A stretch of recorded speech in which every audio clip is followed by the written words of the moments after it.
I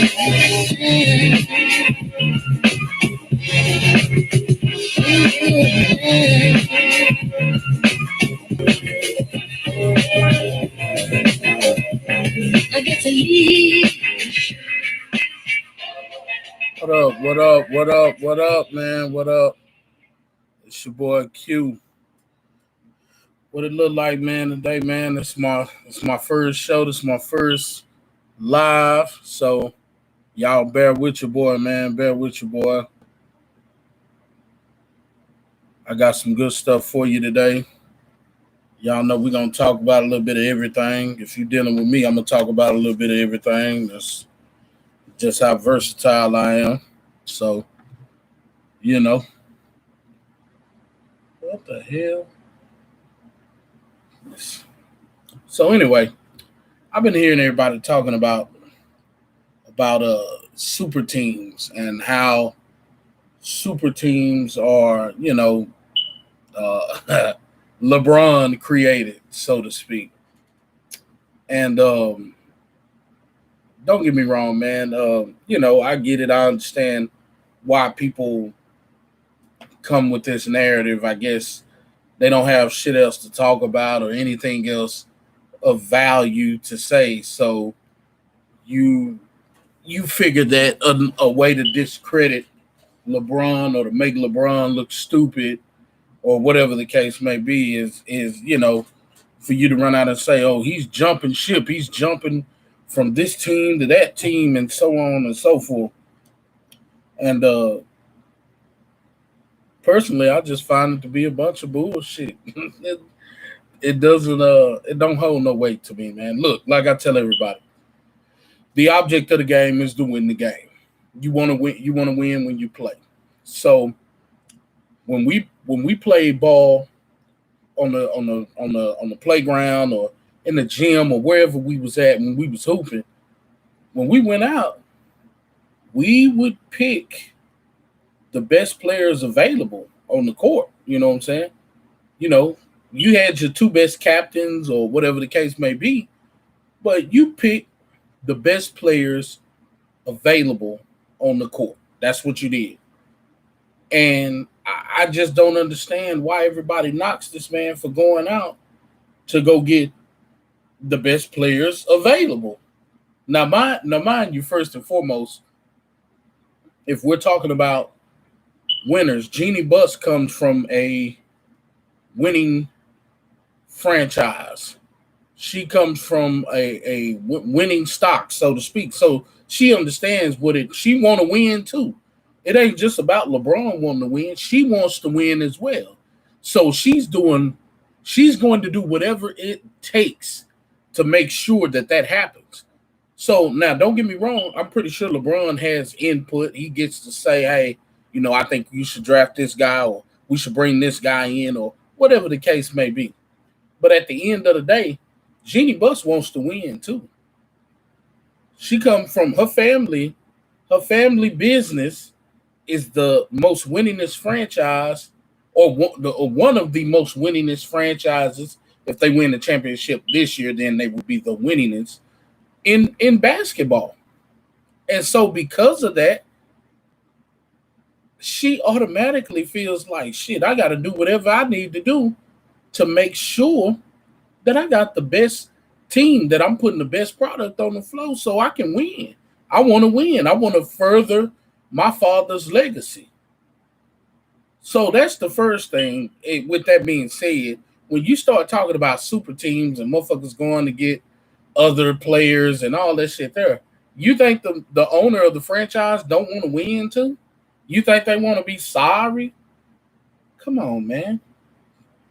Come on, man. Just stop. Stop it. This is what frustrates me about you basketball casuals. Y'all, you say some of the stupid and motherfuckers just claim that they have been watching basketball for however long they say they've been watching it, or however long you say you've been into it. I've been playing basketball since Little League and Pee Wee and all that shit, but you say some of the stupidest shit and that a motherfucker possibly heard. This shit is stupid. A super team is no such thing as super teams. It's no such thing as a super team. Now, a motherfucker stacking squad, hey, these individuals are coming together and saying, shit, we're gonna play together. We're gonna play together. It's not like a motherfucker twisting their arm or putting a gun to their head or anything. They going over there because they want to. Carmelo Anthony has been in the league for how long now? 16 years, 17 years, 20 years? However long he been. I know damn near as long as LeBron, if not longer. But I mean, shit, come on, man. That man he hadn't even sniffed the finals. Hadn't even sniffed the finals. So I'm not mad at him for saying, fuck that shit. I'm finna go over here where I got a better chance to win. Same thing with Westbrook. He got close, but no cigar. So I'm not mad at those men for saying, hey, I'm finna go over here and I'm finna go play with him, see if I can't increase my chances of me going and getting a ring. And then you motherfuckers will sit at home and try to devalue what that individual has done, or them going and joining another team and saying, oh shit, that shit don't count. What? Come on, man. Stop that. If you got your own personal feelings, that's cool, man. Hey, you can have that. You can have your personal feelings. That's all right. But don't be an asshole, man. Don't be a dickhead. Don't sit up and say stuff like that and talk about how their championships don't count because they played with some other players that were good too. What the heck? See how stupid that sound? Come on, man. Stop it. Seriously, stop it. This shit crazy, man. I don't know what's wrong with y'all, man. Y'all supposed to be basketball fans, man, but that shit wild. So I just wanted to kick it off with that, get that off my chest, man. That's been my whole beef on the super team thing. But we're gonna move on. We're gonna move on and talk a little bit about the NFL and the NCAA. And I'm actually looking to make those picks since they are about to start here pretty soon. I want to go ahead and put my bid in, make my picks so I can say, hey, I told y'all this was, when it comes to pass. But you'll also get the rundown on me if I end up being wrong and don't none of the shit I say come true at all.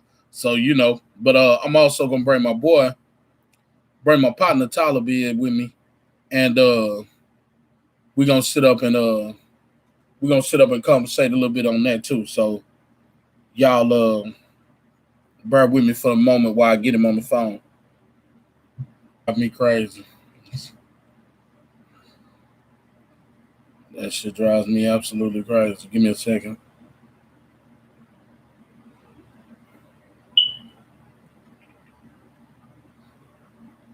Hello? Hello? Please leave your message for...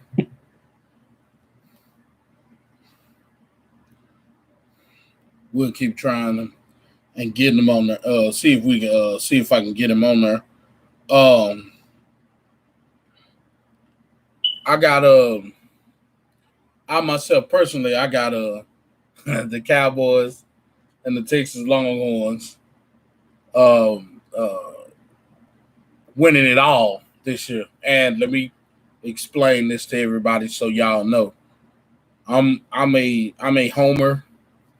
I'm a homer, so I always go with the home team. Even if I feel like they're not gonna win, I'm still gonna ride with the home team, no matter what. Now my partner might call bullshit on that because about a year ago I made a statement about the Cowboys, which what I said is that since the Cowboys were not going to go anywhere, I decided that I was going to ride with the Seattle Seahawks as far as winning goes, but they're not my team. But anyway, with that being said, I typically stick with the home team. I don't ride I don't ride with anything outside of Texas. I live in Texas. I'm from Dallas, so that's all. That's all you'll catch me talking about. Dallas Stars, Dallas Mavericks, Dallas Cowboys, Texas Rangers, the Dallas Wings. You know what I'm saying? Anything that's Texas related, then that's what I'm gonna sit on. I'm gonna stand on. So, um, aside from that, um, with objective reasoning, obviously after my pick, Texas looks good, man. Texas has a great team. They got a lot of great signings going over the summer here. So Texas is looking stiff. I'm expecting them to open up probably in the top 10, more likely than not. It would surprise me if they didn't, but with the class that they're putting on the field this year, they look like they're gonna make some noise. Like I said, most of the time I pay attention. I look at it on and off, but I don't really start paying attention to it till it gets close to time for the season to start. So right about this time is where everything is picking up. We're gonna get college football going. Then we're gonna get the NFL coming right behind it. So this is my favorite time of the year. This is what I wait all year for. So definitely I definitely see Texas making a little bit of noise. Like I said, I got them picked to win it all, but obviously we'll see how they got going on. As far as Dallas goes, that they're as far as the Cowboys go, man, they're up in the air, man. I don't know. I was expecting everything to be good and all right, because they're returning Dak. Zeke looks, man, that boy there. He got his shit together in the off season. That boy looked like he's back in his form when he first hit the league. So he looks pretty good. Tyron Smith is back healthy. Van Der Esch he's on a contract year. So when people on contract years, they tend to give the best that they got so they can try to get paid. Jalen Smith's got something to prove. Trey D. So I mean, they definitely fielding a good squad. Michael Parsons coming from Penn State, that boy bad. He looked real nice. So it's gonna be interesting to see those guys get on the field and play. But the biggest problem right now is that Dak Prescott. At first, they reported it as him experiencing some soreness in his arm, and he was being held out of training camp. They were holding him out of practice. And at first we was like, oh, okay, it's just a little soreness, nothing serious. Now here we are, a couple weeks later, and they're like, man, he's missing, a lot of practice. So people are like, damn, what's really wrong if he's missing all this practice? And so now I'm starting to, kind of be like, yeah, what is wrong? Now you're going to see you're talking to the Texas Rangers, doctors, all this kind of stuff here. So, I mean, what's wrong with him? What's wrong with the arm? So now there are rumblings going around. People are saying that it's more than the Cowboys are letting on. And so I'm like, oh man, well that's not good at all. If they have no Dak, then they're probably not going to win much of anything. Let me put that out there. We saw how they did last year without Dak. It was horrible. So I can only imagine it will be just as horrible if there's no Dak this year. So they don't have a capable backup quarterback. DiNucci is trash. DiNucci is trash. I think they old redhead's gone, so they don't have anything viable to stand on, and I don't even think there's anything available in free agency or any of that shit on the market on the waiver wire for them to pick up. Uh, you know, um, Probably if they did have to go pick up a quarterback, and I can't believe I'm saying this, but if they had to go pick up a QB, um, I would go after Jameis Winston. I would. While he throws several interceptions per game, I do feel like he's capable of getting the ball to those guys, those weapons out there that he got around him. But he's got the biggest thing with him is going to be turnovers. We gotta make him, we gotta see if we can get him to not turn the ball over so much. So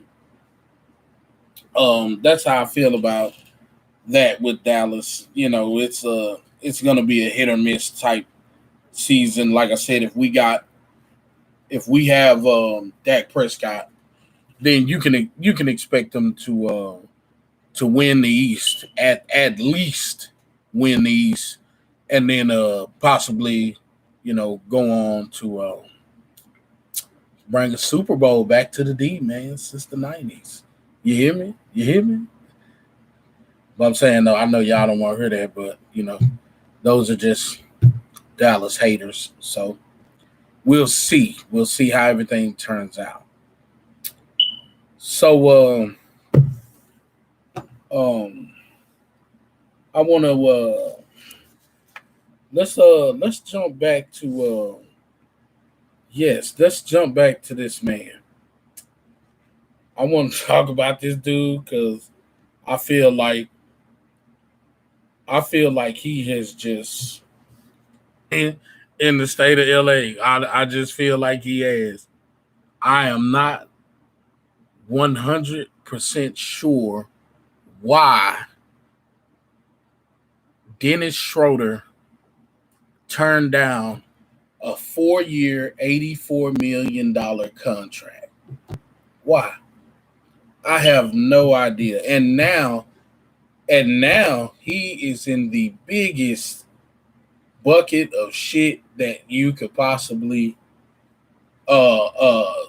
be in right now as far as your livelihood goes.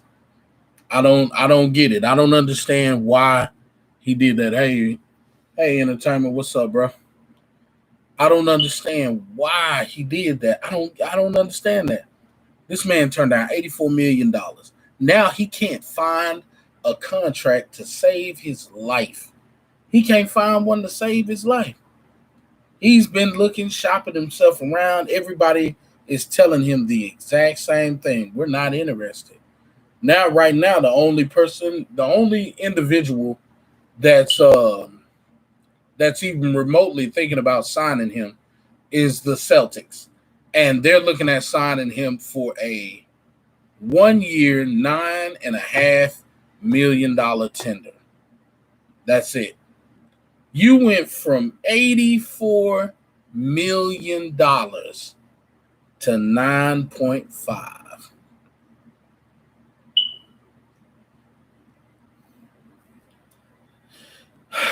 It reminds me of Nerlens Noel for the Mavericks a couple years ago. I think Mark Cuban tried to sign him for, I think it was 4 years, 73 million, something like that. It was somewhere in that area. I know it was 70 million. Might have been 3 years, 73, 4 years, 73, something like that.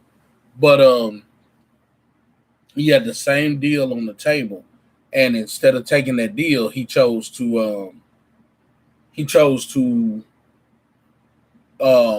test the market out and see what he could get.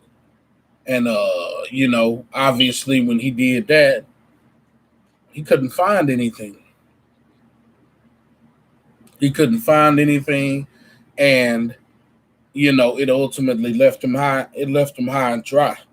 He didn't get paid. He went elsewhere, and he got signed for literally way less than what he would have gotten paid had he took the 4-year deal in Dallas. Man, let me tell y'all something, man. I might not be nobody to you, but take this advice and heed this. If you ever got an opportunity to sign for any kind of money that you've never seen before in your life, and it's well above your value, because you may not tell anybody else, but when you look in the mirror, you look in the mirror, hey, this is really good for me. This is a good deal, bro. Go on and take the money, because technically you're young. You're still young. Schroeder's young. Schroeder's 27, I think. 26, 27 years old. Even after you live down your 4-year deal for the $84 million, you're going to get a chance to get another deal. If you are as good as you believe that you are, then after that 4-year period, you're going to command even more money than you did the first time. So play it out.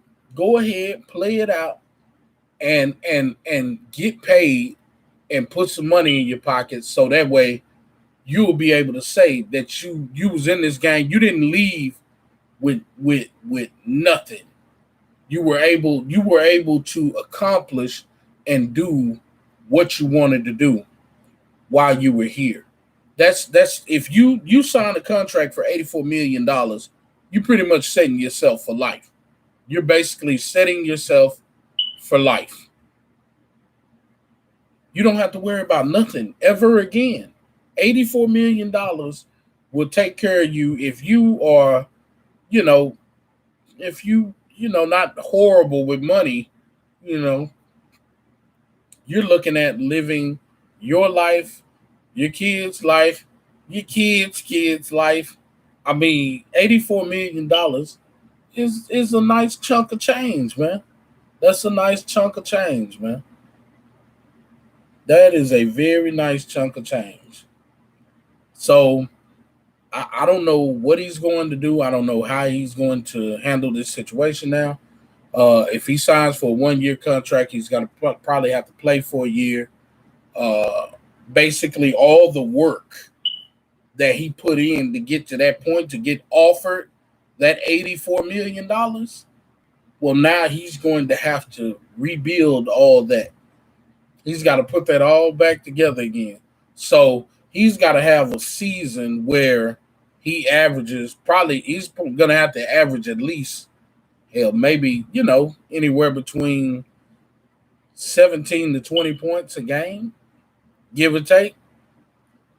He's gonna have to average at least that for the season in order for somebody to look at him and be like, oh, okay, he's, we should give him that. And I don't think he'll ever see that 84 million again. I don't think he'll see that anymore. I think he beat himself out about 25, maybe $30 million. So the next contract that he get, it's going to be a KCP kind of contract, unless he just goes out next year and balls the fuck out and has a super fucking season. He's probably looking at maybe 3 years, 45 million, 3 years, 4 years, 50 million, shit like that. Maybe. You know what I'm saying? It's just you played yourself. And the crazy part is that those NBA owners are looking to make an example out of your motherfucking ass.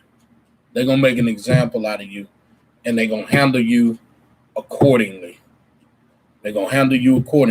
Just to prove a point to all the other people, all the other players who feel like they want to stud up and try to, I'm worth this and woo and this and that. Say, hey, you see what happened to this guy? Yeah. Side note too. One other thing on the NBA. Um,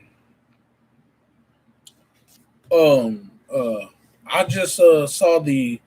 I was reading. I don't know if that was Bleacher Report or if that was ESPN. It was one. It was one of them. Somebody was reporting on what happened with Lord. Let me. I'm trying to get it out. The Chicago Bulls and the Pelicans trade, and so they with all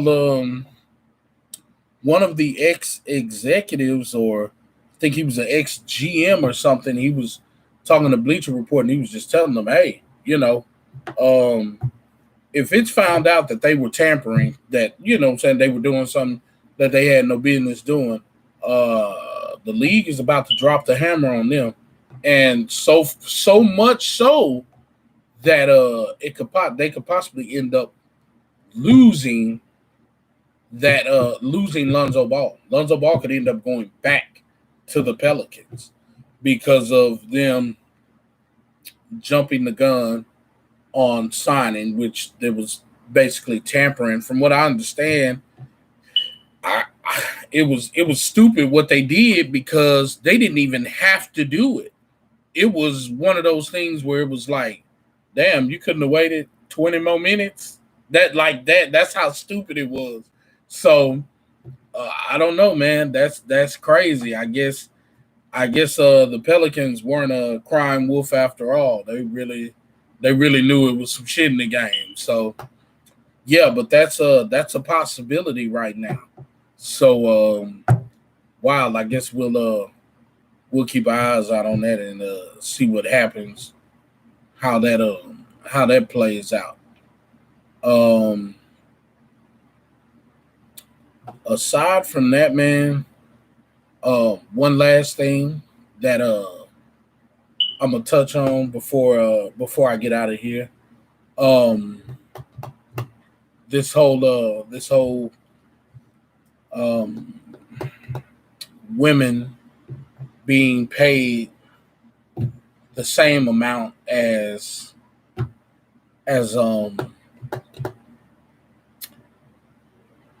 women basketball players being paid the same amount as NBA men, and this isn't the first time that this has come up. This has been talked about a few times, but this is actually the first time that I'll get to address it as such and talk about it. So, I found out that I would like to put my little two cents in. Um, I don't know if y'all know or if you guys pay attention or realize. Again, I find that a lot of casuals are, just just passing by, and they just got some shit to say. And some of you guys make yourself seem like casuals when you say some of the shit you say, because it'd be like, wow, that was some stupid shit. Okay, whatever. But anyway, I don't know if you've ever actually sat down and watched a WNBA game, but the shit don't hold my attention for more than maybe, 10, 15 minutes, if that long. If that long. I don't randomly sit down and watch WNBA games. They not that live. They not live like that. I don't get a whole bunch out of watching a WNBA game. It's boring to me.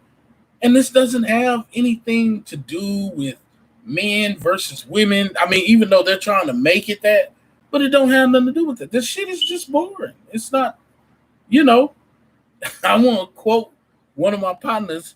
He said, man, shit, if I'm watching sports, I want my mega humans to jump higher, run faster and dunk harder than I've ever seen a human dunk before. This is essentially why people watch the NBA. That's why they watch. Same reason people watch professional football, NFL. They watch it because of the excitement that the men provide. Um, I'm not saying that you wouldn't get a few hits here or there if you were watching women play football. But I mean, at the end of the day, the excitement level is just not there. It's not there. It's the same thing in the NBA, WNBA. Excuse me. You don't get you don't get to see a fast break where a woman raise up from the free throw line and punch and punch on the defender. You don't get to see that. That's not how it works in the WNBA. It don't happen like that. It just doesn't happen like that. Even the handles. Don't get me wrong. There are a few women that are playing in the WNBA that have some nice handles, but it just doesn't rival watching Kyrie Irving, what I'm saying, and Steph Curry go at it when when Kyrie put Curry in the blender and mix his ass up and take him to the rack. It just doesn't. You don't get the same excitement out of that. You don't. It does. It's not there. And so, not only that, not only from that's from a fan standpoint.